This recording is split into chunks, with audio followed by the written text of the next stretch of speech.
The classroom buzzed with quiet conversation as students filed in and took their seats across the wide auditorium-style room. Holographic displays flickering to life above each desk while Professor Vekthar arranged his teaching materials at the front podium. His forearms moving in practice coordination, the professor was an impressive sight even among the diverse student body. An insectoid species from the Krell system with chitinous plates that gleamed under the artificial lighting and compound eyes that could observe the entire classroom at once without turning his head. Settle down, everyone. His voice clicked and hummed through the universal translator that hung from the ceiling. Today, we continue our study of Deathworld fauna, specifically the apex predators that have evolved on high gravity. Hostile planets. Lauren Mitchell sat in the back row as usual, her notebook open and stylus ready, watching her alien classmates with quiet interest as they pulled up their own displays and prepared to take notes on the day's lesson. She was one of only 2 humans at the Galactic Academy, part of Earth's first exchange student program after making contact with the greater galactic community just 3 years earlier. And she had learned quickly that staying quiet and observing was often the best strategy in an environment where everyone else had centuries or even millennia of spacefaring history. Let us begin with the apex predators of Vex Prime, Professor Vekthar announced, and the main holographic display shimmered into existence above the classroom floor, showing a massive creature that stood nearly 12 feet tall, with 6 powerful legs and a mouth full of serrated teeth that could bite through metal. Class leaned forward with interest as the professor described the creature's hunting patterns, pack coordination, and the environmental pressures that had shaped it into such an efficient killer over millions of years of evolution. Zix, a reptilian student from the Soros cluster, raised one clawed hand and asked, "Professor, how does this compare to the predators from Tarkus that we studied last week?" "An excellent question," Vekthar replied, pulling up a comparison chart. "The Tarkus armored behemoths are solitary hunters, while the Vex Prime Pack hunters work in coordinated groups of up to 20 individuals, making them far more dangerous despite their smaller individual size." The lesson continued for another hour, covering various death worlds and their dominant predators, each one more terrifying than the last, creatures with venomous spines that could paralyze prey from 50 meters away, ambush predators that could change color to match any environment, and flying hunters with wingspans that blocked out the sun. Lauren took notes diligently, finding the subject fascinating even though she noticed that many of these so-called apex predators would struggle to survive on Earth where the gravity was higher and the environmental conditions were far more variable and extreme. "Now then," Professor Vekthar said, checking his display, "we have time for one more example before the session ends. Does anyone have a preference for which death world we should examine?" Zix raised his hand again, his forked tongue flicking out in what Lauren had learned was a gesture of curiosity among his species. "Professor, could we look at Earth? I know it's a newly contacted world, and I'm curious what kind of apex predator evolved there." Several students turned to glance at Lauren, who kept her expression neutral and continued taking notes while her professor's antennae twitched in what might have been surprise or amusement. "Earth. Yes, of course," Vekthar said, pulling up the planetary database. "A fascinating death world with extremely high gravity, wildly variable climate zones, and an oxygen-rich atmosphere that would be toxic to many species. Let me access their biological records." The holographic display shifted to show Earth rotating slowly in space, its blue oceans and green landmasses clearly visible under swirling white clouds that indicated active weather systems. The humans have been very thorough in cataloging their planet species, the professor noted. Scrolling through the database, they have extensive records of their fauna, including detailed information about predator-prey relationships and ecological hierarchies. He pulled up a list labeled Apex Predators of Earth, and the class leaned forward to see what kind of terrifying creature dominated such a hostile planet. The first entry showed a massive shark with rows of razor-sharp teeth, labeled Great White Shark, Oceanic Apex Predator, and several students made appreciative sounds at the creature's sleek design and obvious power. Impressive, Zix commented. Though not as large as the Vex Prime Hunters. The professor scrolled down, showing more entries: saltwater crocodiles with crushing bite force, polar bears that could survive in frozen wastelands, African lions that hunted in coordinated prides, and various other predators that each dominated their specific environment. These are all formidable in their own right, Vecthar explained. But notice how Earth has multiple apex predators in different ecological niches. This is unusual and speaks to the planet's extreme environmental diversity. A student from the methane-breathing quick species asked through her translator, what ranks at the very top of Earth's apex predator list? Which creature dominates all the others? Professor Vecthar's antennae twitched again as he scrolled to the top of the database, and the holographic display changed to show a new entry. The image that appeared was not a massive beast with claws and fangs. It was a bipedal figure, relatively small and unarmored, with no natural weapons visible on its body. The label read, Homo sapiens, human, planetary apex predator. The classroom fell completely silent for 3 full heartbeats.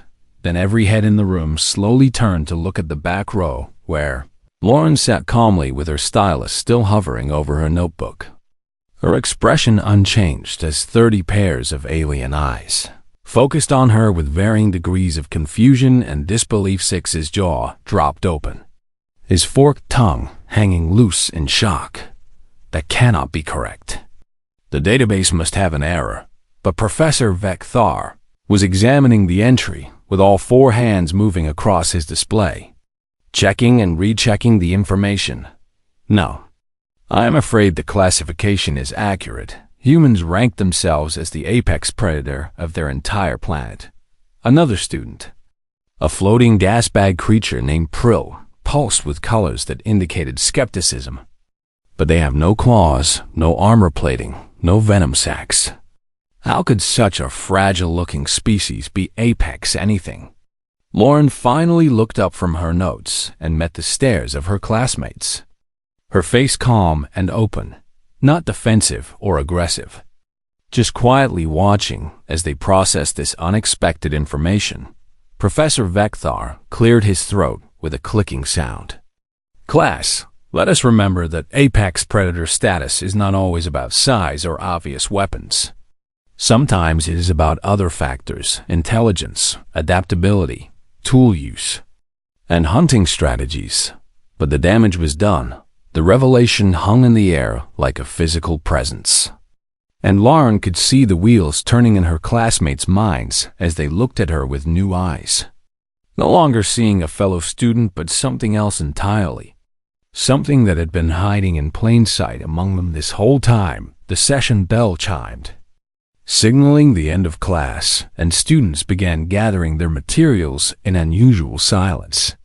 Still casting glances toward Lauren as they filed out of the room, she packed her own things slowly, giving them time to clear out, while Professor Vecthar stood at his podium watching her with an expression she couldn't quite read on his alien features as she walked toward the exit.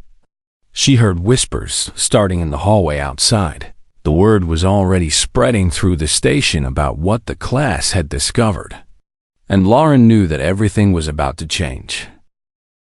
The next day's xenobiology class had a different atmosphere entirely. Students filed in quietly and chose seats that were noticeably farther from Lauren than usual, creating a subtle but obvious buffer zone around the human student who sat in her regular spot with the same calm expression as always. Professor, Vecthar noticed the changed dynamic immediately, his compound eyes tracking the spatial arrangement of his students with what might have been concern.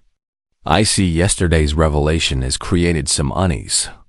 This is understandable, but let me address it directly, rather than allowing fear to grow from ignorance.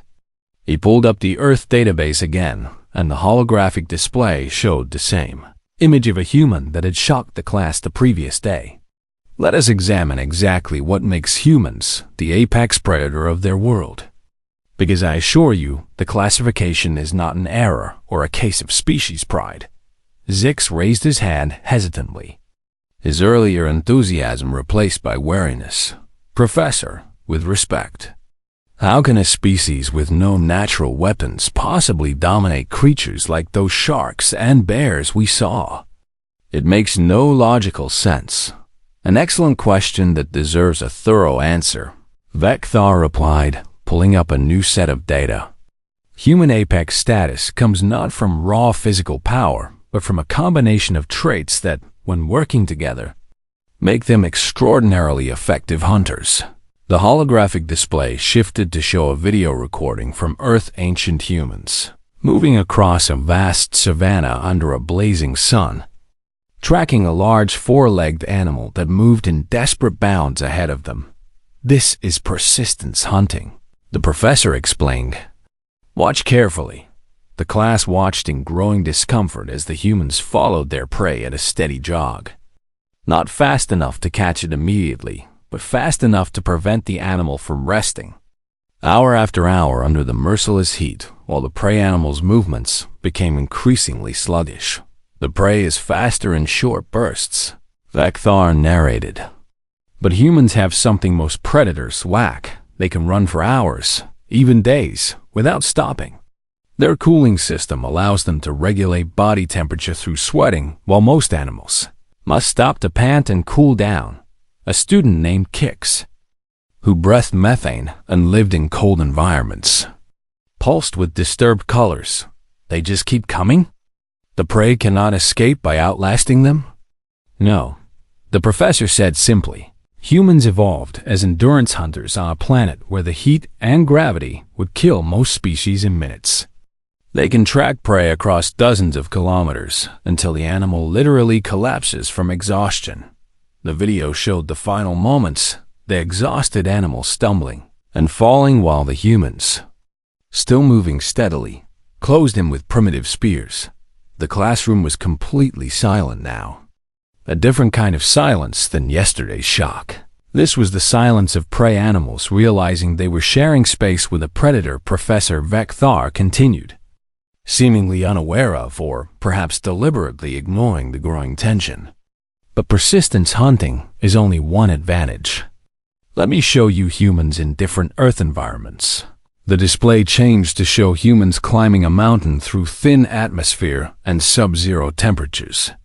Then shifted to show humans swimming in Arctic waters that should have killed them from thermal shock. Then again to show humans crossing deserts, where the surface temperature exceeded the boiling point of water. Humans can survive in every climate zone on their planet. Vecthar explained. From frozen poles to scorching deserts, from sea level to high mountains. They have spread across their entire world and dominated every environment they entered. Prill floated nervously, his gas sacs contracting. But surely their technology. This footage is from before they developed advanced technology, the professor interrupted. These adaptations are biological, not technological. Humans can survive conditions that would kill most galactic species, even without tools. He pulled up another series of images showing human tool evolution, crude stone implements that gradually became more sophisticated over thousands of years. Then metal tools, then complex machines, then weapons that could kill from kilometers away. Tool use and knowledge transmission, Vecthar continued. Humans share information across generations, constantly improving and building on what came before. They went from stone tools to spacefaring vessels in roughly 10,000 years. A brave student asked, what about their physical weaknesses? They have thin skin, no armor, no claws. Surely any predator could easily kill them in direct combat? Could and did, the professor acknowledged. Humans were prey animals for much of their evolution, hunted by creatures far stronger than themselves. This seemed to relax the class slightly until Vecthar continued. But here's the crucial point: humans were prey, past tense. They are no longer hunted by anything on their planet because they systematically eliminated or domesticated every predator that threatened them.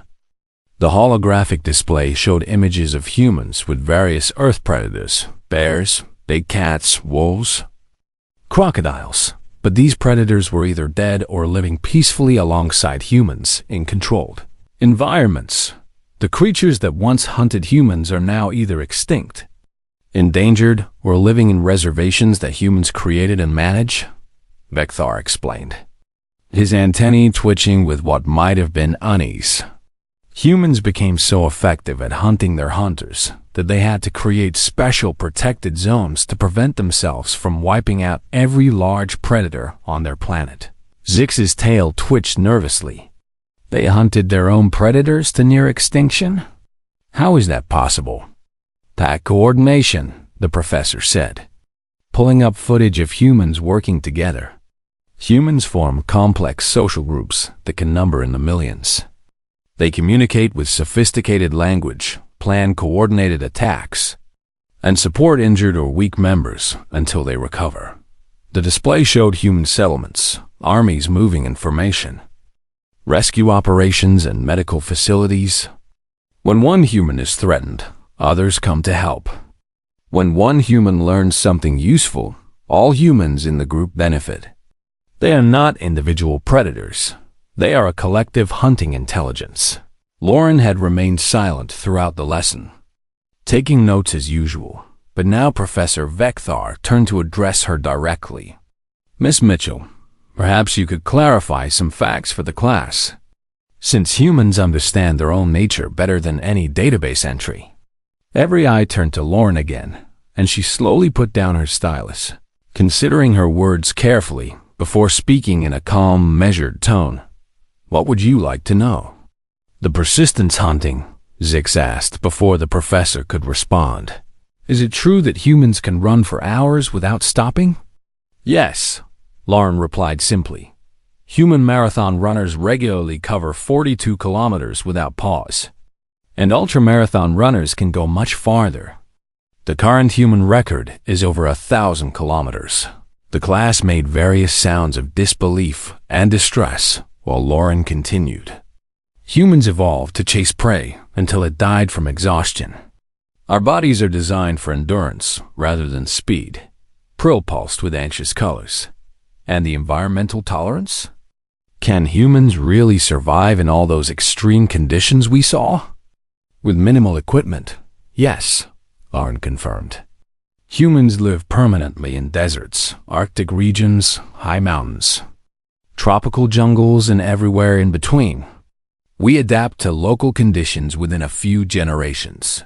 A student asked, what about injury recovery? The professor mentioned humans supporting their wounded. Lauren nodded. Humans heal relatively quickly from injuries that would be fatal to many species. We have rapid blood clotting, strong immune systems, and high pain tolerance. Humans have survived losing limbs, massive blood loss, and severe trauma that should have killed them. The classroom had gone very quiet again. Students exchanging glances that ranged from frightened to fascinated, clearly reassessing the small, soft-looking creature that sat among them. Professor Vecthar cleared his throat with a clicking sound. Thank you, Miss Mitchell. I think the class now has a better understanding of human capabilities. As students gathered their materials at the professor's end of the session, Lauren noticed they gave her even more space than before, and several quickened their pace when passing near her seat. She packed her things slowly, aware that the whispers spreading through the station were no longer just curiosity, they were warnings. And she wondered how long it would be before someone decided that having apex predators as exchange students was too dangerous to allow.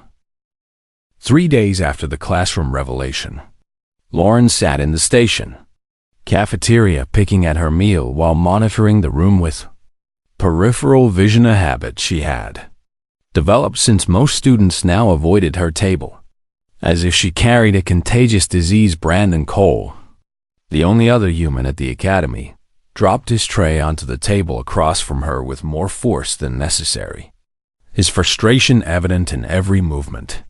"This is getting ridiculous. I just had 3 students literally run away when I tried to join their study group." Lauren looked up at her fellow exchange student and offered a small smile that did not quite reach her eyes. "They're scared, Brandon. We need to give them time to adjust." "Scared?" Brandon's voice rose slightly before he caught himself and lowered it again. "We haven't done anything threatening. We've been model students for 6 months. And suddenly everyone treats us like we're about to eat them, because they just learned we're apex predators from a death world," Lauren said calmly, taking a sip of water. "Most of these students come from peaceful worlds where the biggest predator is the size of a house cat. The idea that we evolved hunting and killing terrifies them."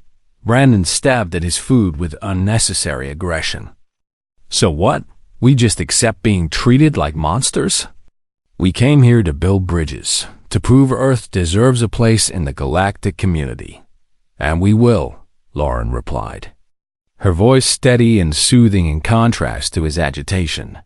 "But first they need to understand that being capable of violence is not the same as being violent." Humans chose to come in peace. Before Brandon could respond, 3 large figures approached their table. Dreth students, members of a warrior species known throughout the galaxy for their honor-based culture and combat prowess, each standing nearly 7 feet tall with dense muscle and natural bone plating across their shoulders and forearms. The lead Dreth, whose name badge identified him as Krath, stopped beside their table and looked down at the 2 humans with an expression that might have been contempt. "So these are the fearsome apex predators everyone whispers about. They look even smaller up close." Lauren set down her fork carefully and met Krath's eyes without challenge or submission, simply observing him the way she might observe any new phenomenon. "Can we help you with something?" "We heard the rumors about humans," Krath continued, ignoring her question. "Stories about how dangerous you are. How you hunted your own predators to extinction. How you can survive anything but looking at you. I find these stories difficult to believe." Brandon started to stand, but Lauren placed a hand on his arm, a gentle touch that nonetheless stopped him immediately. "The stories are accurate," she said to Krath in the same calm tone. "But we're not here to prove anything. We're here to study and learn like everyone else." Krath laughed, a harsh barking sound. "Not here to prove anything? Then you are not true apex predators. On my world, strength must be demonstrated. Weakness must be challenged. That's not how humans operate," Brandon said, his jaw tight with controlled anger. "We don't need to prove ourselves to anyone." "Then you are prey, pretending to be predators," another Dreth said, moving closer to their table in what was clearly meant as intimidation. "All this fear over nothing. The humans are soft." Lauren's hand was still on Brandon's arm, and she could feel his muscles tensing for action, could sense his body preparing to defend their honor the way Dreth culture demanded. But she knew that would only make everything worse. "Please step back," she said to the Dreth, her voice still calm but with an underlying firmness. "We don't want any trouble." "Of course you don't," Krath sneered, reaching out to grab Lauren's shoulder.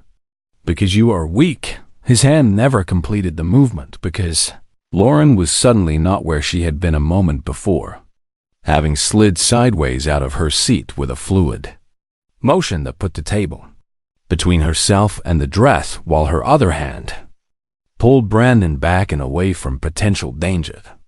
Cafeteria had gone completely silent, every student watching the confrontation with varying degrees of alarm. And somewhere in the background an automated alert was already summoning station security. Krath stared at the empty space where Lauren had been, surprised by speed he had not expected from someone so small, fast. But running away only proves my point. I'm not running, Lauren said.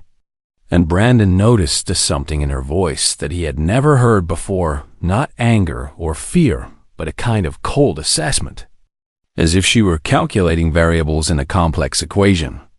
I'm choosing not to engage. You have no choice, Krath growled, moving around the table toward her. On my world. When challenged, you must fight or be marked as coward. We're not on your world, Lauren replied, shifting position again to maintain distance. And Brandon realized with a chill that she was not moving randomly. She was positioning herself between the Dreth and the exit, controlling the geometry of the confrontation. Even while appearing to retreat, Station Security Officer Crix arrived then, pushing through the crowd of onlookers with his weapon drawn but pointed at the floor. Everyone stand down immediately, Krath. Back away from the human students now. The Dreth hesitated, clearly unwilling to back down from what his culture considered a legitimate challenge. But Crix was known as one of the few security officers who had actually seen combat, and his 6 eyes were tracking everyone in the vicinity with professional alertness. This is not your concern, Crix, Krath said. We are simply testing the humans' claims of strength. By cornering 2 students in a cafeteria? Crix's mandibles clicked with disapproval. That's not testing. That's intimidation. And it stops now. The Dreth looked between Crix, Lauren, and Brandon, clearly calculating whether to push the issue, then finally stepped back with obvious reluctance. Fine. But everyone should know the truth. These humans are all reputation and no substance. Lauren said nothing, did not rise to the bait, simply stood perfectly still while her eyes tracked the 3 Dreth as they left the cafeteria. And Brandon noticed that she did not relax even after they were gone. Crix holstered his weapon and approached Lauren carefully. Are you injured? No, she replied, her voice returning to its normal calm tone. Thank you for responding so quickly. The security officer's eyes studied her with an intensity that made Brandon uncomfortable. How close did that come to violence, Miss Mitchell? And I want an honest answer. Lauren was quiet for a long moment, and when she spoke, her words sent a chill through every student still listening. I counted 3 opponents, identified 2 exits, calculated 14 different ways to neutralize the immediate threat, and estimated I could have disabled all 3 of them in under 6 seconds if they had actually attacked. The cafeteria went even quieter. If that was possible, and Brandon stared at his fellow human with new understanding. She had been tracking everything, calculating probabilities, playing responses, all while appearing completely calm. But you chose not to, Crix observed. And something in his voice suggested this was a test. Of course, I chose not to, Lauren said. And now there was a hint of weariness in her tone. They were scared students acting tough, not real threats. Humans can choose restraint, even when we're calculating violence. Crix was silent for several heartbeats, his multiple eyes studying Lauren with what might have been respect or might have been concern. That is perhaps the most disturbing thing I've heard today. The fact that you were planning combat scenarios while looking perfectly peaceful. It's not planning, Lauren corrected quietly. It's instinct. Humans assess threats constantly. We can't turn it off. We can only choose what we do with the information. Brandon found his voice. Are you saying you're always doing this? Always calculating who you could beat and how? Every human does it, Lauren said, finally sitting back down at the table. We just don't talk about it because it sounds threatening, but yes. Walk into any room with a human, and part of their mind is automatically tracking exits, identifying potential weapons, assessing who poses danger. It's how we survived as a species. Crix made a note on his datapad. I need to file a report about this incident. I will note that the humans showed restraint and the Dreth were the instigators. Thank you, Lauren said. Then added, for what it's worth, I understand why everyone is frightened. Humans are frightening when you understand what we're capable of. But we came here to be students and friends, not predators." The security officer left without responding. And Lauren looked around the cafeteria at the dozens of students who were still staring at her with expressions ranging from fear to fascination. Brandon leaned across the table and whispered, "Were you really calculating all that? The 14 ways to disable them?" 16, actually, Lauren admitted quietly. "I thought of 2 more while talking to Crix. And yes, I was calculating it the entire time. I couldn't stop if I wanted to." Brandon sat back in his chair, seeing his fellow human with new eyes. Understanding now why the aliens were so frightened. It was not what humans did, but what they were capable of doing. And the fact that they were aware of it every single moment. Lauren picked up her fork and resumed eating. But Brandon noticed her eyes never stopped moving, tracking every student who entered or left the cafeteria, monitoring potential threats that she would never act on but could never stop assessing. The administration conference room was designed for comfort and diplomacy, with adaptive seating that adjusted to accommodate dozens of different species' physiologies. But the 3 officials gathered there seemed anything but comfortable as they reviewed the security footage from the cafeteria incident. Dean Morok, a massive turtle-like being whose species had never known predation in their entire evolutionary history, watched the recording with growing unease. "Play that part again." Where the human moves, Security Officer Crix tapped his datapad, and the holographic display showed Lauren's movement in slow motion, one moment sitting calmly, the next already in motion, sliding out of her seat and repositioning with a fluidity that suggested the action had been planned long before it was executed. She knew what she was going to do before the breath even reached for her. Professor Vekthar observed, his antennae twitching with scientific interest. "Watch her eyes." She was tracking his hand position, calculating the intercept point, planning her response, while appearing completely calm. Dean Morok added, his voice heavy with concern. "That level of threat assessment happening beneath a peaceful exterior is deeply troubling. How can we trust beings who are constantly calculating violence, even when they smile?" Dr. Helix, the station's xenopsychologist and a member of an empathic species that could sense emotional states, spoke carefully. "With respect, Dean, that is the entire point. Humans can calculate violence while choosing peace. That is not deception. It is control, or it is a predator waiting for the right moment to strike," Morok countered, his shell plates shifting nervously. "We have allowed 2 apex predators into our academy, surrounded by students from prey species worlds. And we are only now understanding the danger." Crix made a clicking sound of disagreement. "If I may offer a security perspective, Dean, the human showed remarkable restraint in that situation. She was clearly capable of harming those Dreth, but chose not to. That suggests strong ethical controls on her predator instincts, or clever strategy," Morok argued. "Perhaps she knew that attacking would result in expulsion, so she calculated that restraint was more advantageous." Professor Vekthar pulled up his database. "I've been researching human psychology and evolution since our classroom discussion. I believe we are looking at this incorrectly. Humans are not hiding their predator nature. They are managing it." "Explain," Dr. Helix said, leaning forward with interest. "Humans evolved in an environment of constant threat," Vekthar began, pulling up images of Earth's hostile ecosystems, predators, diseases, environmental hazards, and competition with other human groups. Their survival required constant vigilance and rapid threat assessment. He showed footage of early human settlements with defensive walls, organized watch rotations, and coordinated defensive responses. But humans also had to cooperate in large groups to survive, which meant controlling aggressive impulses toward group members while maintaining readiness for external threats. A contradiction, Morak said. How can they be both cooperative and constantly ready for violence? Not a contradiction, a balance, Dr. Helix interjected. Humans develop strong pack bonding and empathy alongside their predator instincts.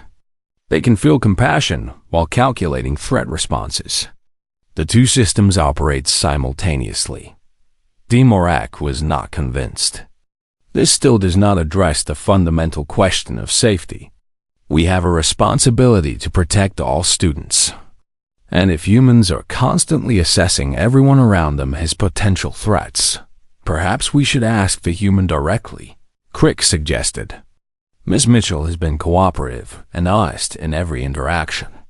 I recommend we interview her formally and get answers to these questions. The dean considered this, then nodded slowly. Very well, bring her in. But I want all security protocols active during the interview. 20 minutes later, Lauren entered the conference room and immediately took in every detail. The position of each official, the security cameras in corners, the distance to exits, the fact that Crick's hand rested near his weapon, and she forced herself to stop the automatic threat assessment because she knew they were probably monitoring her. Reactions. Please. Sit. Dean Morak gestured to a human-style chair that had been provided. We appreciate you coming on such short notice. Of course, Lauren said. Settling into the chair with deliberate calm. How can I help you? Dr. Helix spoke first. Her empathic senses focused intently on the human.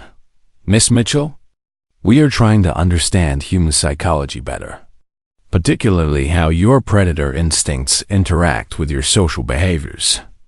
Can you explain how humans manage this balance? Lauren took a moment to organize her thoughts.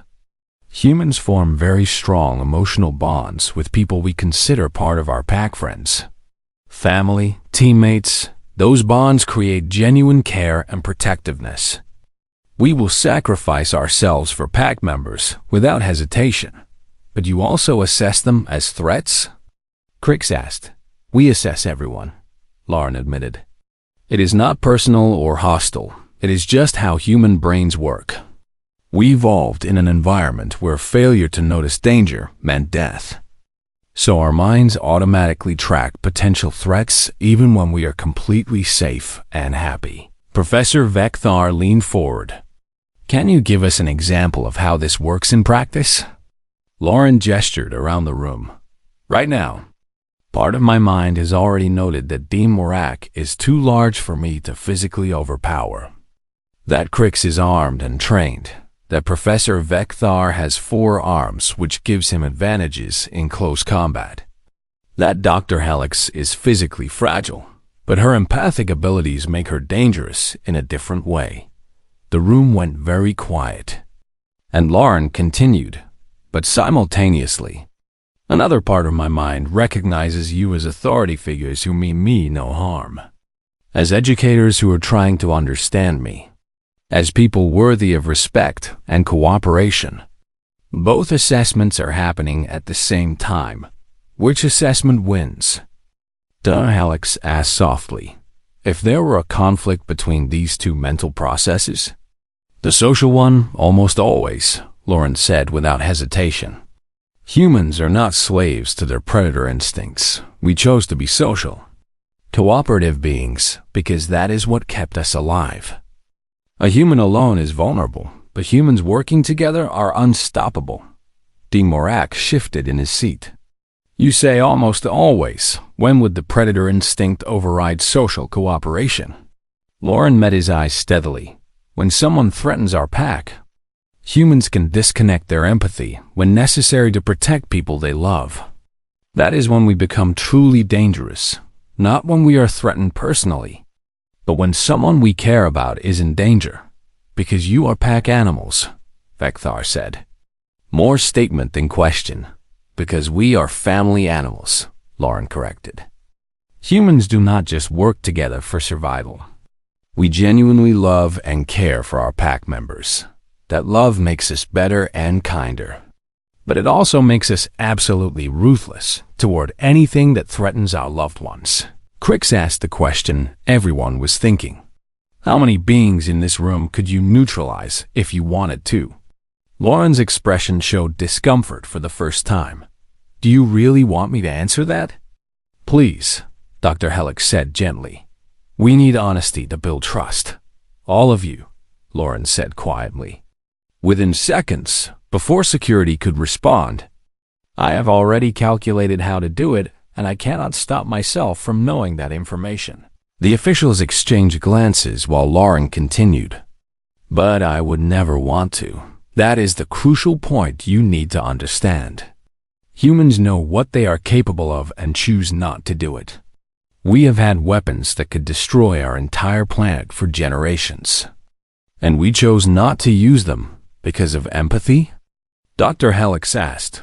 Because of imagination, Lauren replied. Humans can imagine the consequences of violence.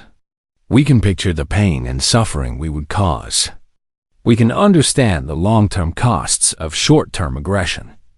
That imagination is what separates us from pure predators. Dean Morak spoke carefully. Why did humans rank themselves as apex predators on Earth? Could they not simply coexist with other predators? Lauren's expression became somber. No, Dean, we could not. Because everything on Earth that was big enough and hungry enough saw humans as food. Our ancestors were prey for millions of years hunted, eaten, living in constant fear. She paused, then continued with quiet intensity. So humans became better at hunting than anything that hunted them. We learned to track, to plan, to work together, to use tools and fire and strategy. And one by one, we either killed the predators that threatened us or pushed them into smaller territories until they no longer posed a danger.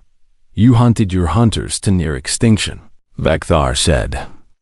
Referencing his earlier lecture, we did what we had to do to survive, Lauren confirmed. And then, when we were finally safe, when no predator on Earth could threaten us anymore, humans created nature preserves and conservation programs to protect the very species we had nearly destroyed. Because we recognized we had gone too far. This statement seemed to surprise everyone in the room. You protected the creatures that hunted you. Morak asked in disbelief. We protected them because we understood they were just trying to survive like we were. Lauren explained. Humans do not hate predators. We understand them. We respect them. And once we were safe enough that they were no longer threats, we chose to help them survive. Dr. Helix made a sound of wonder. That is the balance. The predator. 2 weeks after her interview with the administration, Lauren walked through the station corridors and noticed the atmosphere had shifted again, not the fearful avoidance of before, but a cautious curiosity. Students no longer fled when she approached, but they watched her with new awareness, as if trying to reconcile the quiet young woman with the apex predator designation. She was heading to the main auditorium where Professor Vekthar had called a mandatory assembly for all xenobiology students. And she suspected she knew what it would cover, given the growing interest in human biology and psychology that had swept through the academic community. The auditorium was already filled when she arrived. Hundreds of students from dozens of species taking their seats in the tiered arrangement that allowed everyone to see the central presentation stage. And Lauren noticed that while a space remained around her, it was smaller than before. Less like a quarantine zone, and more like respectful distance. Professor Vekthar stood at the podium arranging his materials, his forearms moving with practiced efficiency. And when he noticed Lauren entering, he gestured for her to take a seat near the front, which she did while aware of every eye tracking her movement. Thank you all for attending, the professor began once everyone had settled. Over the past weeks, our discovery about human apex predator status has created considerable discussion and, I will admit, some fear. Today, I want to address those concerns directly and present a more complete understanding of what apex truly means. The holographic display activated. showing the now familiar image of Earth rotating in space. Let us begin by revisiting what we learned and what we missed. Yes, humans are apex predators. But that classification tells only part of their story. He pulled up a timeline showing human evolution. Humans evolved from prey animals, small, weak creatures that were hunted by everything larger and faster. For millions of years, they survived not by being strong, but by being smart, social, and adaptable. The display showed early human ancestors huddling in caves, using fire to ward off predators, working together to survive in a world that was trying to kill them at every opportunity. The key point here, Vakthar continued, is that humans remember being prey, that fear and vulnerability shaped their entire psychology. They became predators not from strength, but from desperation and determination. Images appeared showing human achievements through history, agriculture, architecture, medicine, art, music, and eventually spaceflight. But they did not stop at mere survival. Humans built civilizations, created beauty, developed ethics and philosophy. They became more than just successful predators. A student raised their hand. Professor, if humans are so advanced and capable, why should we not fear them? Surely that makes them more dangerous, not less? Vekthar's antennae twitched in what Lauren had learned to recognize as approval of a good question. An excellent point. Let me show you something. The display changed to show human medical facilities, rescue operations, and disaster response teams. Humans have the same technology and capability for destruction as for healing. Yet they chose to build hospitals rather than weapons, to rescue rather than conquer. They have weapons, another student pointed out. Very advanced weapons according to the database. Yes, they do, Vekthar acknowledged. Humans created weapons capable of destroying their own planet. And for decades, they had the power to end all life on Earth. Yet they chose not to use them. They negotiated, compromised, and eventually began dismantling those weapons. Dr. Helix joined the professor on stage, her empathic abilities making her a valuable voice on matters of psychology. I have studied human emotional patterns extensively over the past weeks, and I can confirm that humans experience genuine empathy and compassion. These are not learned behaviors or social masks. They are fundamental to human psychology. She pulled up brain scans showing human neural activity. When humans see suffering, their brains activate the same pain centers as if they were suffering themselves. They literally feel others' pain, which makes them highly motivated to prevent and alleviate suffering. But we have seen that humans can disconnect this empathy. A student objected. They admitted they can turn it off when protecting their pack. They can reduce it temporarily when necessary, Dr. Helix corrected. But it causes them psychological distress to do so. Humans who have had to harm others, even in legitimate self-defense, often suffer lasting emotional trauma from the experience. Lauren listened quietly, finding it strange to hear herself and her species analyzed like a scientific specimen, but also appreciating the care and accuracy with which these alien academics were trying to understand humanity. Professor Vekthar gestured for Lauren and Brandon to join them on stage, and both humans exchanged glances before standing and walking to the front of the auditorium, aware of hundreds of eyes following their movement. Miss Mitchell? Mr. Cole, the professor said formally, would you be willing to help the student body understand human nature by answering some questions directly? Of course, Lauren said, while Brandon nodded agreement. The first question came immediately from Zix, the reptilian student who had started this entire situation. Do you see us as prey? When you look at us, do your predator instincts categorize us potential food? Brandon looked horrified by the question, but Lauren answered calmly. No, we see you as people, classmates, potential friends. Humans have complex enough social cognition to override simple predator-prey categorization, but you do assess as threats, another student said. not quite making it a question. We assess everyone as potential threats because our brains evolved to do that automatically. Lauren confirmed. But we also assess you for compatibility as friends, for shared interests, for trustworthiness as study partners. The threat assessment is just one small part of how we perceive others. Dr. Hellick stepped in. Think of it like how some species automatically assess food sources when entering a new environment. It does not mean they are constantly hungry or planning to eat everything they see. It is simply automatic background processing. A brave student asked, "What would make you dangerous?" Under what circumstances would humans actually use their apex predator capabilities?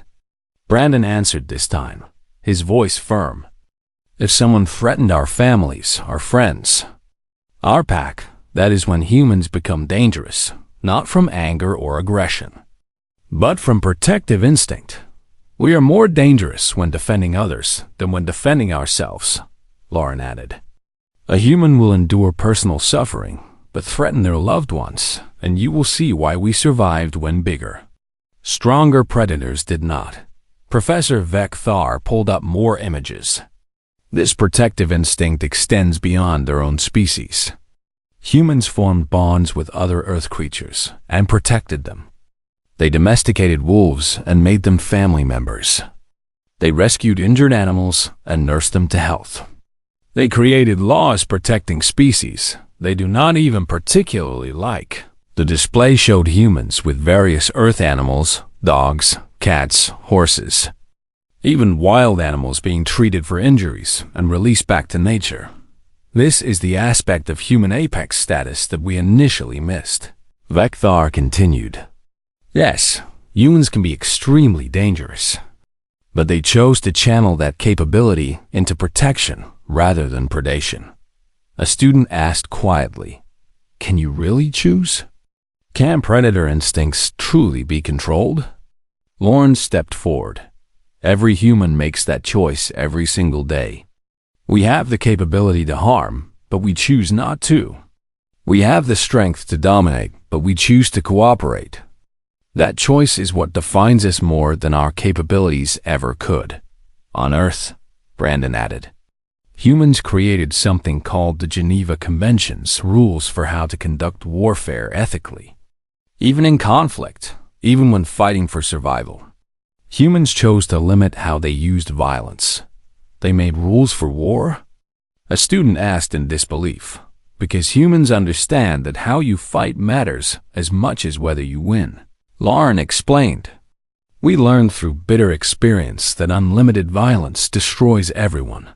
So we chose to restrain ourselves, even in the worst circumstances."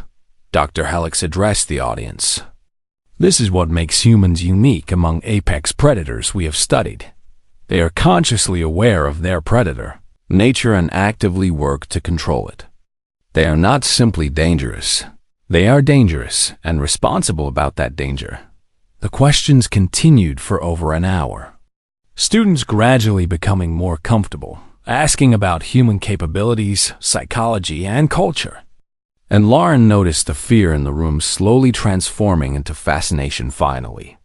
Zick stood and addressed Lauren directly. "I owe you an apology.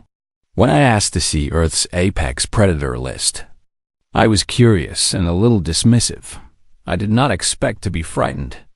And I certainly did not expect to have my entire understanding of predator-prey dynamics challenged." He paused, gathering courage, then continued. "But I have learned something important. Being apex is not about being the most dangerous. It is about being the most capable and choosing what to do with that capability. Humans chose to come to the stars seeking friends, not prey. And I would like to accept that offer of friendship."